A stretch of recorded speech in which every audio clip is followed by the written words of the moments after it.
Dominus vobiscum.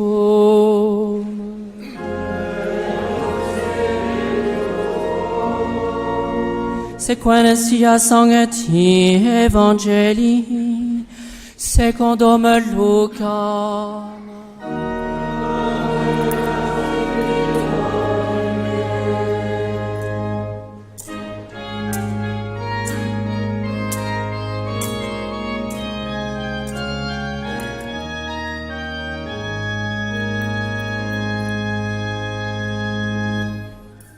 En ce temps-là, Jésus faisait route vers Jérusalem et passait aux confins de la Samarie et de la Galilée.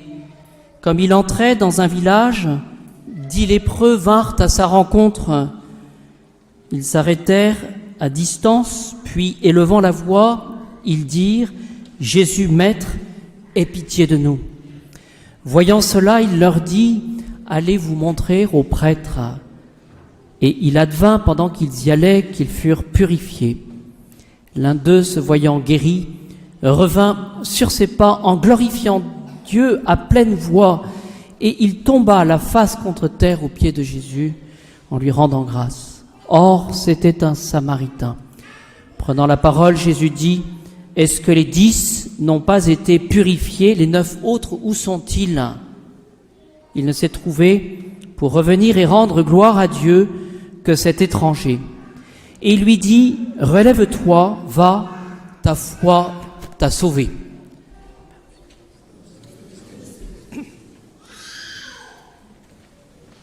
Au nom du Père, du Fils et du Saint-Esprit, ainsi soit-il.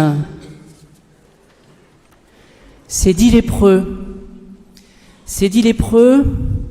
vont à la rencontre de Jésus. C'est ce que nous faisons aujourd'hui par l'assistance à la Sainte Messe, cette messe dominicale.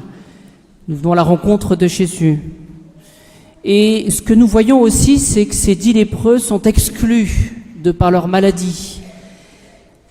Ils sont exclus de la société. Et ce que nous voyons aussi, c'est qu'ils s'entraident. Ils sont là ensemble. Ces 10 lépreux, bien chers amis, nous représentent tous. Si nous venons, c'est parce que nous sommes pécheurs.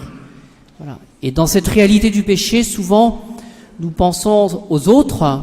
Il s'agit soi-même de réfléchir, d'être en vérité et de venir avec, je dirais, ce souhait de rencontrer Jésus Sauveur. Ce que nous voyons aussi dans l'Évangile, c'est que, voyant Jésus, ils écoutent, ou plus exactement, ils obéissent, ils sont ouverts à la parole de Jésus qui leur dit « Allez vous montrer aux prêtres pour constater leur guérison ».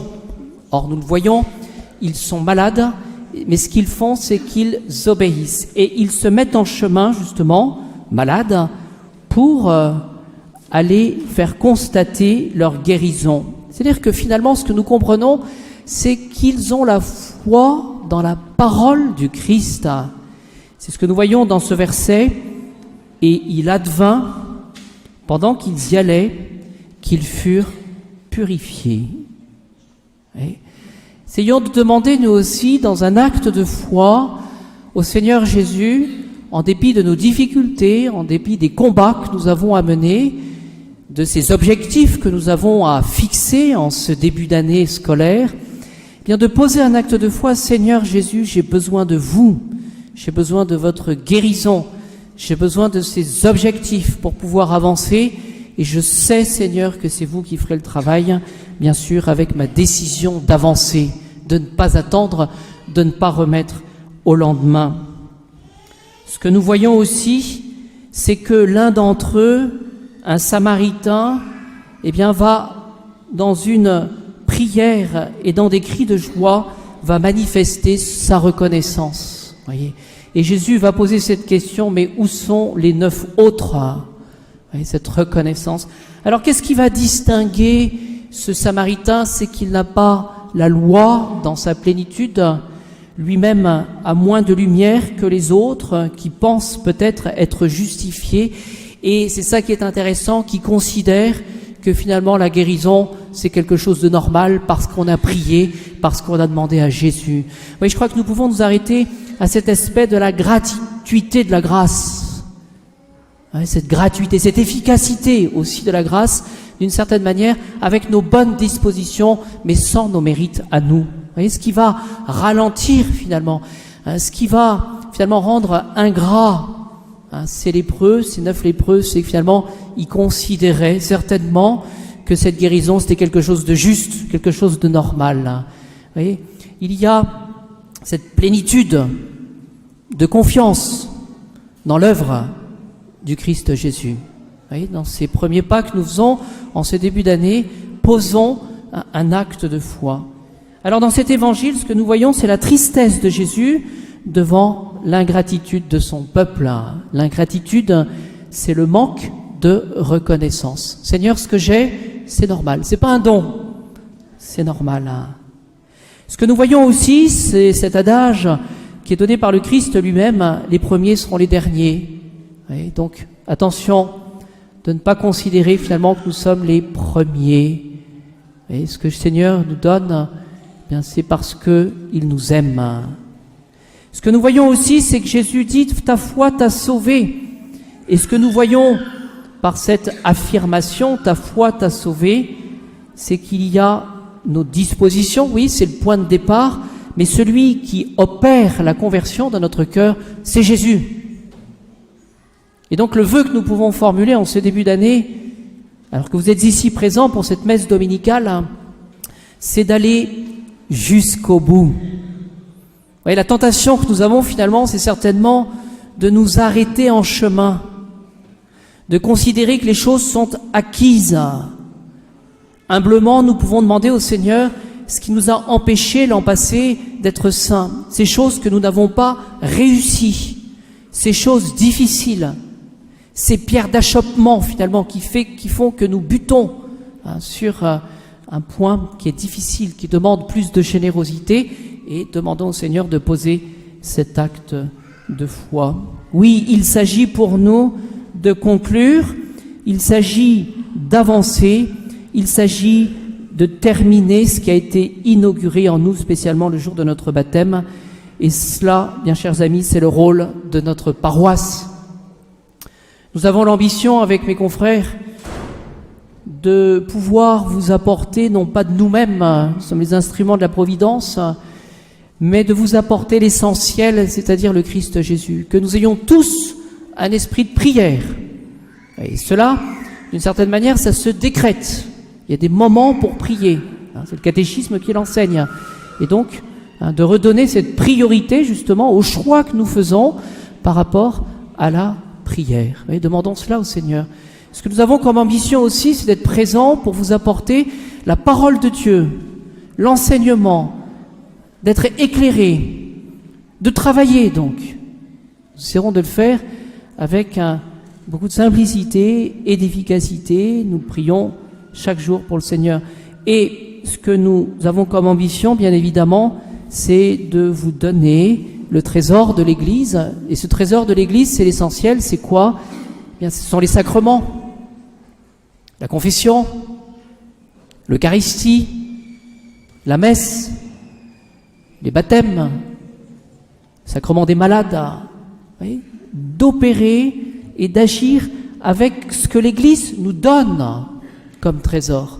Je dirais les moyens ordinaires de sanctification, parce qu'il faut que nous devenions des saints avec la prière et les sacrements. Voilà notre ambition et nous demandons humblement votre prière pour cela et nous demandons que vous ayez cette simplicité d'user et d'abuser pour recevoir ces trésors de l'Église.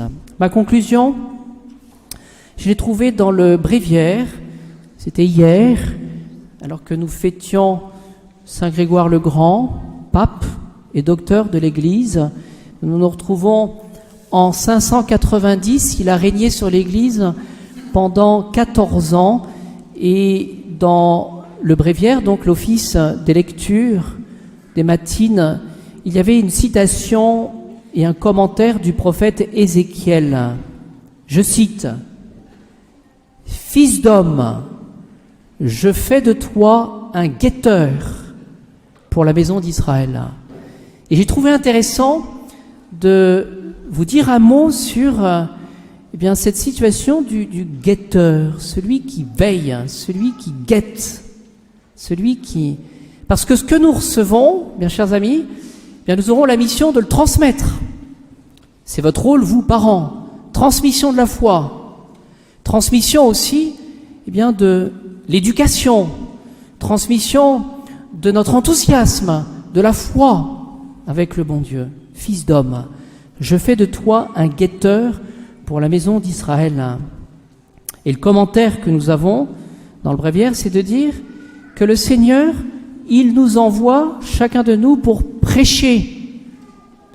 Il nous envoie justement pour que nous nous tenions tous, dit-il, à la hauteur de voir venir cet enseignement. Vous voyez, celui qui guette, celui qui est attentif, et celui qui se met en position pour être attentif.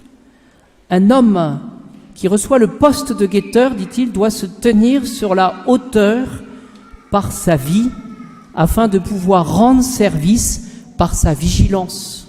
Je répète, un homme qui reçoit le poste de guetteur doit se tenir sur la hauteur par sa vie, afin de pouvoir rendre service par sa vigilance. Notre vocation, oui, il ne faut pas se tromper en cela, c'est de recevoir cette action de la grâce et de pouvoir en vivre et de pouvoir, cette grâce, la transmettre par notre exemple.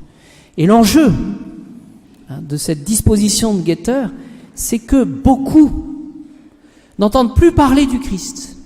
Beaucoup se sont éloignés de l'Église. Beaucoup n'ont plus ces paroles de réconfort. Beaucoup n'ont plus ce don de la foi. Ça dénonce, là. C'est l'ignorance. L'apostasie. Ça a un autre nom aussi, ça. C'est la paresse. Alors essayons d'être ces témoins de notre Seigneur Jésus-Christ. Demandons tous ensemble aujourd'hui cette grâce d'être des saints, parce que notre Maître, le Seigneur lui-même, est saint.